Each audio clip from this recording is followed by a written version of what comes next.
नमस्कार दोस्तों, welcome to मैनकू fin channel. मैं हूं मनोज कुमार। दोस्तों यहां पर हम बैंक निफ्टी के बारे में बात कर रहे हैं कि वीकली एक्सपायरी में हम बैंक निफ्टी पर कैसे काम करेंगे, कौन से लेवल पर हमें ऑप्शन को बाय या सेल करना चाहिए, कहां से हमें बैंक निफ्टी में पैसा बनने का मौका दिखाई दे रहा है। तो दोस्तों कल 10 नवंबर है और 10 नवंबर को एक वीक की एक्सपायरी खत्म होने वाली है, नए वीक की एक्सपायरी शुरू होने वाली है। तो हम यहाँ पर बात कर रहे हैं 17 नवंबर के लिए। 17 नवंबर के एक्सपायरी के लिए हम लोग यहाँ पर बात कर रहे हैं। जी हाँ, वीकली एक्सपायरी की हम लोग बात कर रहे हैं, वीकली एक्सपायरी की। तो यहाँ पर हमने देखा कि देखो दोस्तों, यहाँ पर जो है डेली चार्ट मैंने खोल रखा है, बैंक निफ्टी मैंने सिलेक्ट कर रखा है। ये जो चार्ट आप देख रहे हैं ये सारा जो है बैंक निफ्टी चार्ट है और हम यहाँ पर देख रहे हैं कि बैंक निफ्टी जो है डेली चार्ट पर अप ट्रेंड में है। लेकिन यहाँ पर आप देखो कि बैंक निफ्टी एक रेजिस्टेंस फेस कर रहा है और कई बार इस रेजिस्टेंस से बैंक निफ्टी रिजेक्ट भी हुआ है और अगेन आज फिर बैंक निफ्टी यहाँ से रिजेक्ट होने की कोशिश कर रहा है। तो दोस्तों ये डेली चार्ट की कहानी थी। डेली चार्ट पर हमने देखा कि इस बार जो है bank Nifty third time bank Nifty reject होने की कोशिश कर रहा है, यानी कि बैंक निफ्टी को वापस यहाँ से नीचे की तरफ धकेला जा रहा है। हम देख पा रहे हैं कि बैंक निफ्टी जब भी रेजिस्टेंस से अपना रिजेक्ट होता है तो नीचे आने के बाद एक बार फिर स्विंग करता है। स्विंग करने के बाद कई बार आप देखो यहाँ पर इसने स्विंग किया, फिर यहाँ पर किया, फिर यहाँ पर किया, 3 बार इसने स्विंग किया और फिर दोबारा जब यहाँ से निफ्टी रिजेक्ट हुआ था, रिजेक्ट होने के बाद यहाँ से फिर इसने स्विंग किया और स्विंग करने के बाद वापस रेजिस्टेंस के पास ये ट्रेड कर रहा है और दिस टाइम भी यानी कि थर्ड टाइम भी निफ्टी यहाँ से रिजेक्ट होने की कोशिश कर रहा है, यानी कि निफ्टी को यहाँ से रिजेक्ट करने की कोशिश किया जा रहा है। तो यहाँ पर हम देख सकते हैं कि निफ्टी अप ट्रेंड में कैसे है। तो निफ्टी ने जो लो बनाया था उसके बाद जो बैंक निफ्टी ने लो बनाया है वो हायर लो बनाया है। तो इस तरह से लॉन्ग टर्म में हम कह सकते हैं कि Nifty bank Nifty up trend में है। और अगर छोटे टाइम फ्रेम की हम बात करें तो छोटे टाइम फ्रेम में भी बैंक निफ्टी आपको अप ट्रेंड में ही दिखाई देगा। लेकिन सबसे बड़ी बात जो समझने की थी वो ये थी कि हम यहाँ पर रेजिस्टेंस फेस कर रहे हैं। आप देख सकते हैं यहाँ पर मैंने 4 आवर का टाइम फ्रेम सिलेक्ट कर लिया है। 4 आवर के टाइम फ्रेम पर आप देखिए यहाँ पर बैंक निफ्टी ने रेजिस्टेंस को फेस किया और यहाँ से बैंक निफ्टी रिजेक्ट हो गया। रिजेक्ट होने के बाद बैंक निफ्टी यहाँ से स्विंग करता है। स्विंग करने के बाद वापस इसी रेजिस्टेंस के पास आकर के रिजेक्ट होता हुआ दिखाई दे रहा है। तो बैंक निफ्टी वापस कल थोड़ा सा गिरावट दिखा सकता है बैंक निफ्टी में और कल वीकली एक्सपायरी भी है। तो हम लोग जो 17 नवंबर की एक्सपायरी की हम यहाँ पर बात कर रहे हैं, तो 17 नवंबर में हमें कौन से लेवल पर पुट या कॉल को सेल करना चाहिए या पुट या कॉल को बाय करना चाहिए। तो यहाँ पर हम जैसा कि देख रहे हैं कि बैंक निफ्टी अभी अप ट्रेंड में है, तो हमें किसी भी तरह का डाउन साइड का ट्रेड हमें नहीं लेना है। यानी कि अगर हम सेलर हैं तो हमें पुट को सेल करके चलना है और अगर हम बायर हैं तो हमें कॉल को बाय करके चलना है। ठीक है, तो यहाँ पर देखिए दोस्तों, यहाँ पर हमने 4 आवर्स का टाइम फ्रेम लिया था। तो 4 आवर्स के टाइम फ्रेम पर आप देख सकते हैं, इसको मैं थोड़ा जूम करके दिखाता हूँ आपको। ये हमने इसको जूम कर लिया है और जूम करने के बाद यहाँ पर रेजिस्टेंस तो मैंने आपको दिखाई दिया है कि रेजिस्टेंस किस तरह से बैंक निफ्टी फेस कर रहा है। निफ्टी में भी सेम कंडीशन है। निफ्टी पर भी जो मैंने वीडियो बनाया है वो आप जाकर के मेरे चैनल पर देख सकते हैं, जहाँ मैंने दिखाया है कि निफ्टी ने कई बार जिस लेवल पर अभी रिजेक्ट हो रहा है निफ्टी, उस लेवल को कई बार निफ्टी ने टच किया है और बार बार निफ्टी इस रेजिस्टेंस लेवल से नीचे की तरफ चला जाता है, फिर वापस ऊपर जाता है, रेजिस्टेंस को तोड़ने की कोशिश करता है, लेकिन बार बार निफ्टी जो है वो रिजेक्ट हो जाता है अपने रेजिस्टेंस लेवल के पास से। ठीक है, तो यहाँ पर हम देख रहे हैं कि अब हम यहाँ पर बैंक निफ्टी की बात कर रहे हैं। बैंक निफ्टी का यही वो रेजिस्टेंस लेवल है जहाँ से बैंक निफ्टी बार बार रिजेक्ट हो रहा है। तो बैंक निफ्टी में हम यहाँ पर देख रहे हैं कि 4 आवर पर हमें अप ट्रेंड दिखाई दे रहा है। ये जो यहाँ पर लो बनाया था बैंक निफ्टी, यहाँ से इसने स्विंग करना स्टार्ट किया था, उसके बाद जो हायर लो यहाँ बनाया, फिर हायर लो यहाँ बनाया, फिर यहाँ पर आकर के निफ्टी एक रेंज बाउंड में चलने की कोशिश कर रहा है और यहाँ पर बैंक निफ्टी ऊपर निकला भी, लेकिन वापस ऊपर जाने के बाद ये नीचे की तरफ आने की कोशिश करने लगा। यानी कि यहाँ पर कई बार ऐसा होता है कि जो ट्रेडर हैं जैसे ही रेजिस्टेंस को इंडेक्स या स्टॉक ब्रेक करता है, जैसे कि सपोज ये रेजिस्टेंस लेवल है और कई बार ऐसा होता है कि इंडेक्स या स्टॉक इस रेजिस्टेंस लेवल के ऊपर निकलता है तो तरह तरह लोग बाइंग करना स्टार्ट कर देते हैं।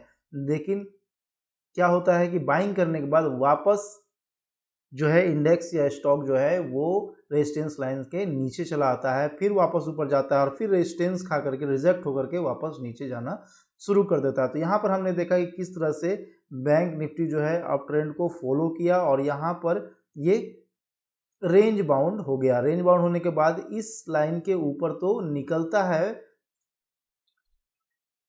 ये हमारा था, एक सेकेंड, ये हमारा था सपोर्ट लाइन और ये था हमारा रेजिस्टेंस लाइन, जिसके बीच में बैंक निफ्टी जो है अप डाउन कर रहा है और उसके बाद इस रेजिस्टेंस को तोड़ करके बैंक निफ्टी ऊपर की तरफ जाता तो है, लेकिन वापस इस रेजिस्टेंस के नीचे आ जाता है। जो रेजिस्टेंस के लिए सपोर्ट का काम करने लगा था, अब वही रेजिस्टेंस के लिए फिर से रेजिस्टेंस का काम करने लगा है दोस्तों। तो यहाँ पर हम देख पा रहे हैं कि 4 आवर के चार्ट पर हमारा जो सपोर्ट निकल करके आ रहा है वो करीब 41,000 के आसपास निकल करके आ रहा है।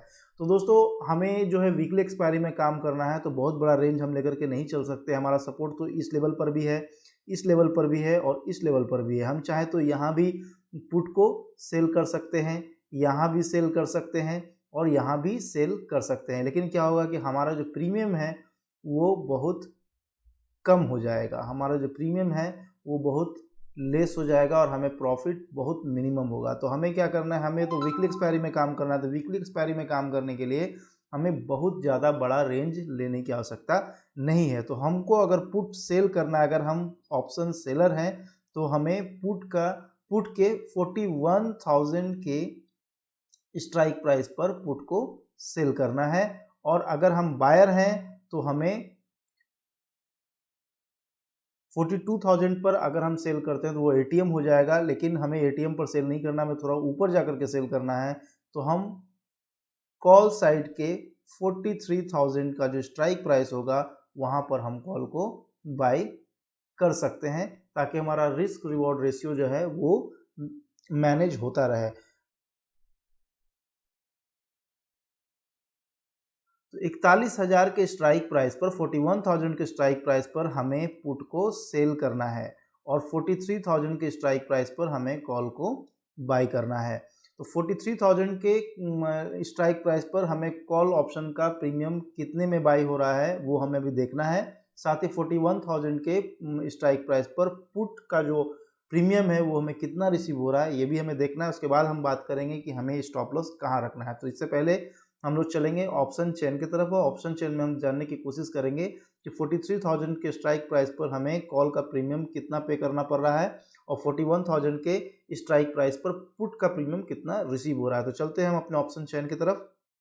दोस्तों यहाँ पर हमने बैंक निफ्टी का ऑप्शन चेन खोल रखा है। यहाँ 17 नवंबर का एक्सपायरी हमने सिलेक्ट भी कर रखा है और साथ ही बैंक निफ्टी यहाँ पर आप देख सकते हैं कि हमने सिलेक्ट कर रखा है। अब चलते हैं अपने ऑप्शन चेन की तरफ। वहाँ देखते हैं कि पुट साइड में हमें 41,000 के स्ट्राइक प्राइस पर कितना प्रीमियम रिसीव हो रहा है, क्योंकि हमें पुट सेल करना है, और कॉल साइड में 43,000 के प्रीमियम पर कितना हमें पे करना पड़ रहा है, क्योंकि हमें कॉल बाई करना है। जब भी हम बाई करते हैं तो हमें प्रीमियम पे करना पड़ता है और जब भी हम कॉल से ऑप्शन सेल करते हैं तो हमें प्रीमियम रिसीव होता है। ठीक है, तो हम अगर नीचे की तरफ जाते हैं तो ये हमारा ऑप्शन चेन है बैंक निफ्टी का, और जो राइट साइड में आप देख रहे हैं ये सारे पुट के डिटेल्स अवेलेबल हैं, और जो लेफ्ट साइड आप देख रहे हैं ये सारे जो हैं ये पुट के डिटेल्स हैं, और लेफ्ट साइड में जो आप देख रहे हैं ये सारे कॉल के डिटेल्स हैं। ठीक है, तो हमें कॉल साइड का अगर हम देखें 43,000 का जो स्ट्राइक प्राइस है वो कितने का हमें मिल रहा है, यानी कि कितना हमें पे करना है।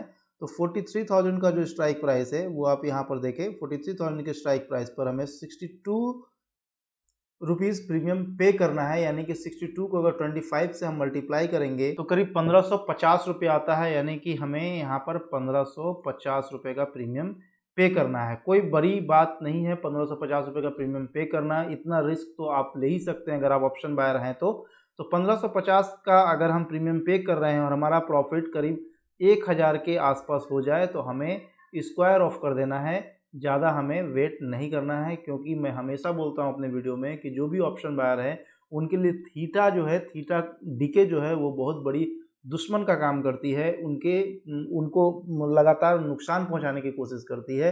लेकिन अगर हम वही ऑप्शन सेलर हैं तो थीटा डीके जो है हमारे लिए मित्रता का काम करती है, हमारे फेवर में काम करती है।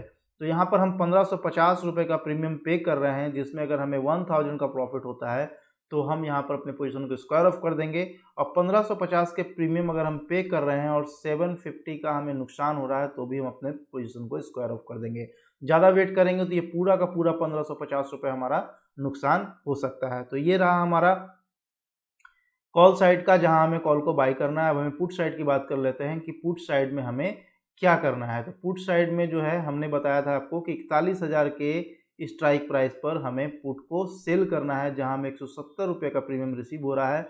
बहुत ह्यूज प्रॉफिट हो सकता है, यानी कि अगर आप ऑप्शन सेलर हैं मेरी तरह तो आप 41,000 के स्ट्राइक प्राइस पर पुट को सेल कर सकते हैं, जो मात्र 170 रुपये का प्रीमियम आपको रिसीव हो रहा है। काफ़ी अच्छा प्रीमियम है। तो 170 रुपये को अगर 25 से मल्टीप्लाई किया जाए तो आपको अच्छा खासा प्रीमियम देखने को मिल सकता है, काफ़ी अच्छा प्रॉफिट आपको मिल सकता है। यानी कि 4250 रुपये का प्रीमियम आपको रिसीव हो सकता है। अगर 17 नवंबर को मैं 17 नवंबर की एक्सपायरी की बात यहाँ पर कर रहा हूँ अपने वीडियो में। 17 नवंबर को या 17 नवंबर के पहले एक दिन पहले भी अगर मार्केट 41,000 के ऊपर आपको दिखे, बैंक निफ्टी 41,000 के ऊपर आपको दिखे, तो जरूर अगर ऑप्शन सेलर हैं आप तो आपको अच्छा खासा प्रॉफिट देखने को मिलेगा। तो अब हम बात करते हैं कि अगर ऑप्शन सेलर 41,000 के स्ट्राइक प्राइस पर पुट को सेल करते हैं तो उनको कहां पर स्टॉप लॉस रखना चाहिए। इसके लिए हम लोग वापस चलेंगे चार्ट पर और वहां पर जानेंगे कि हमारा स्टॉप लॉस कहां होगा। तो दोस्तों मैंने आपको पहले ही बताया था कि हमारा जो सपोर्ट लेवल आ रहा है वो यहाँ पर आ रहा है जो 41,000 के पास में है। एक पूरा एक्यूरेट 41,000 के पास में नहीं है, मैं यहाँ पर ओवरऑल आपको बता रहा हूँ, क्योंकि प्रीमियम भी हमें थोड़ा ज़्यादा चाहिए और बहुत बड़ा रेंज भी हम नहीं ले सकते हैं, क्योंकि हम वीकली एक्सपायरी में काम करने की बात कर रहे हैं। और रेजिस्टेंस लेवल जो है वो इस लेवल पर है जो करीब 42,000 के लेवल पर है। तो हमारा जो है अभी मार्केट बैंक निफ्टी जो है वो 42,000 यानी कि अपने रेजिस्टेंस लेवल के पास ट्रेड कर रहा है। कल एक्सपायरी हो सकता है कि मार्केट कल फ्लैट बंद हो तो भी कल आपको फायदा हो जाएगा और आपको जो पोजीशन बनाना है वो कल ट्रेडिंग सेशन के लास्ट में 3 बजे से लेकर के 3:25 तक अपना पोजीशन बनाना है। कल दिन भर पोजीशन नहीं बनाना है, शाम में पोजीशन बनाना है। शाम में पोजीशन बनाना है 3 से 3:30 के बीच में। अब यहाँ से अगर मार्केट नीचे आ जाता है पूरे एक सप्ताह के अंदर में और इस लेवल को तोड़ करके कहीं भी क्लोजिंग दे देता है तो आपको अपना 41,000 पर जो आपने पुट को सेल कर रखा है इसको स्क्वायर ऑफ कर देना है। इसमें आपको वेट नहीं करना है, क्योंकि अगर वेट करेंगे तो आपको लॉस हो सकता है। तो आपको क्या करना है कि जैसे ही इस सपोर्ट लाइन को बैंक निफ्टी तोड़ करके नीचे क्लोजिंग दे देता है तो आपको अपने पोजीशन को स्क्वायर ऑफ कर लेना है, चाहे वो प्रॉफिट में हो या फिर नुकसान में हो। उसी तरह जो कॉल बायर हैं, जो ऑप्शन बायर हैं, जिन्होंने 43,000 के स्ट्राइक प्राइस पर कॉल को बाई करेंगे, वो क्या करेंगे कि बैंक निफ्टी अगर 42,500 के आसपास भी आता है और उनको अपने कॉल पर प्रॉफिट करीब 50% या उसके आसपास थोड़ा माइनस प्लस भी हो तो आपको अपना प्रॉफिट बुक कर लेना है, वेट नहीं करना है। क्योंकि बायर के लिए थीटा डीके जो है वो बिल्कुल दुश्मन का काम करती है। इसलिए मैं बार बार कहता हूं कि अगर आप बायर हैं, ट्रेड कर रहे हैं, पैसा बना रहे हैं तो धीरे धीरे अपने आप को सेलर की तरफ शिफ्ट कीजिए, अपने आप को सेलर बनाइए। अगर आप मार्केट में ऑप्शन सेलर के तौर पर काम करेंगे तो आपको कंसिस्टेंट प्रॉफिट होने के पूरे चांसेस हैं। ठीक है, तो इस तरह से आप बैंक निफ्टी में अगले वीक के लिए काम कर सकते हैं, यानी 17 नवंबर के एक्सपायरी के लिए बैंक निफ्टी में काम कर सकते हैं। आपको पुट सेल करना है वो 41,000 के स्ट्राइक प्राइस पर और कॉल बाय करना है वो 43,000 के स्ट्राइक प्राइस पर। यही काम आपको अगले एक्सपायरी के लिए करना है, यानी कि 17 नवंबर के एक्सपायरी के लिए काम करना है। तो दोस्तों, अगर आपको ये वीडियो पसंद आया तो इस वीडियो को ज़रूर लाइक करें, साथ ही मेरे चैनल को सब्सक्राइब भी करें ताकि ऐसी वीडियोस आपको लगातार देखने को मिलती रहे। बेल बटन अगर आप दबा देंगे तो जब भी मैं ऐसी वीडियोस को अपने चैनल पर अपलोड करूंगा उसका नोटिफिकेशन आपको मिल जाएगा। आज के इस वीडियो में इतना ही, जल्द मिलेंगे नए वीडियो के साथ में, तब तक के लिए धन्यवाद।